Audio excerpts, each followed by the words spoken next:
Je précise là encore que je vais citer des propos qui sont rapportés, mais c'est du président Emmanuel Macron lors d'une réunion des représentants des différentes religions. C'était en décembre. Emmanuel Macron aurait parlé de radicalisation de la laïcité. Qu'est-ce que ça signifie selon vous qui travaillez sur ce concept? Est-ce qu'il y a une radicalisation? Je ne sais pas si c'est ce qu'a dit le président. C'est pour ça que c'est un propos rapporté, mais je pense que dans l'esprit du président de la République, il y avait la notion d'hystérisation du débat autour de la laïcité. Et je pense qu'en effet, le président est sensible à ne pas hystériser le débat sur la laïcité, à dépassionner ce débat et à faire en sorte que justement tout le monde puisse en parler sereinement, sans instrumentalisation du concept. La laïcité, c'est pas un concept qui serait à droite ou à gauche, qui serait politique au sens politicien du terme. C'est un principe de concorde, un principe d'unité nationale qui n'est ni de droite ni de gauche et qui doit simplement... C'est un outil du faire ensemble. Tout à fait. Et donc il faut le voir comme tel et je pense que le président de la République le voit comme tel. Mais vous vous reprenez cette expression de radicalisation de la laïcité, ça voudrait dire qu'il y a des laïcs radicaux quelque part.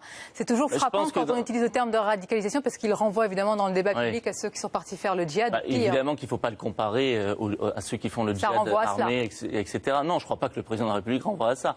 Là, simplement, c'est plutôt dans le sens de vouloir en faire un outil de combat et de guerre, alors que ce n'est pas une arme. La laïcité, c'est un outil majeur, fondamental de notre République, mais ce n'est pas une arme.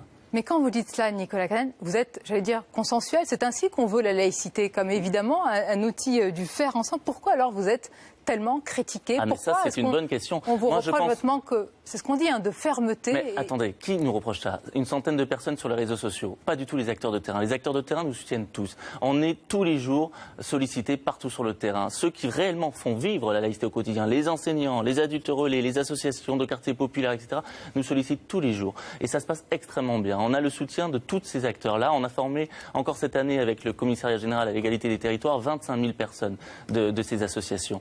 Cela, c'est ça qui est important. Or, on parle de quoi depuis tout à l'heure? De quelques-uns sur les réseaux sociaux qui s'excitent. On parle d'un vrai... Non, sincèrement, c'est pas sérieux. On parle de gens qui sont pas sur le terrain. Qui provoque tension et non, je suis pas d'accord. Parce que ces personnes-là dont vous parlez... Non, attendez. Non, ces personnes-là dont on parle, qu'est-ce qu'elles me reprochent et qu'est-ce qu'elles reprochent à l'Observatoire sur le fond? Je vous écoute, je ne sais pas. Vous pouvez citer un exemple alors? Oui, avec plaisir. Alors, elle vous reproche un supposé manque de fermeté de votre part vis-à-vis d'organisations. Je cite un exemple, le CCIF, collectif contre l'islamophobie en France. Quel manque de fermeté? Qui pour certains serait un exemple. Alors en octobre dernier, l'université Lyon 2 voulait organiser un colloque intitulé Lutter contre l'islamophobie, un enjeu d'égalité. Il y avait le CCIF qui était présent. Alors ce colloque a été annulé, mais il y avait une vidéo qui était prévue de votre président de l'Observatoire de la laïcité. Dans ce colloque, il y avait plein de tables rondes pour parler sur le concept d'islamophobie. Quelle était la vidéo de M. Bianco? Rappeler qu'il n'y avait pas d'islamophobie d'État et que nous n'employions pas le terme d'islamophobie. Mais je vous posais parce la que question justement, par rapport... il peut être mal compris qu'on parle d'actes anti-musulmans. Donc c'est quand même incroyable que l'on puisse être reproché là-dessus, vous voyez? Non, c'est pas là-dessus, permettez-moi, je relais, donc vous allez me répondre tout aussi sincèrement par rapport à votre proximité à cette organisation, le CCIF. On n'a aucune proximité avec telle ou telle association. On discute avec tout le monde, avec la Ligue des droits de l'homme, la Ligue de l'enseignement... parfois le CCIF, etc. Mais ça ne veut pas dire qu'on est d'accord avec tous ceux avec qui on discute.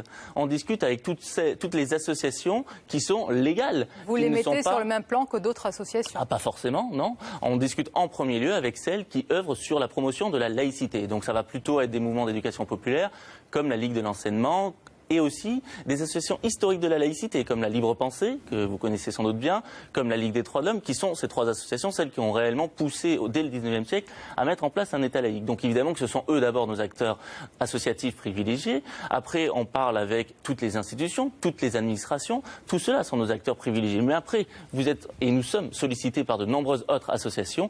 Et dès lors que ces associations sont dans le cadre légal, on a le droit, et il faut même les recevoir, même si après on n'est pas forcément d'accord avec tout ce qui est dit ici ou là.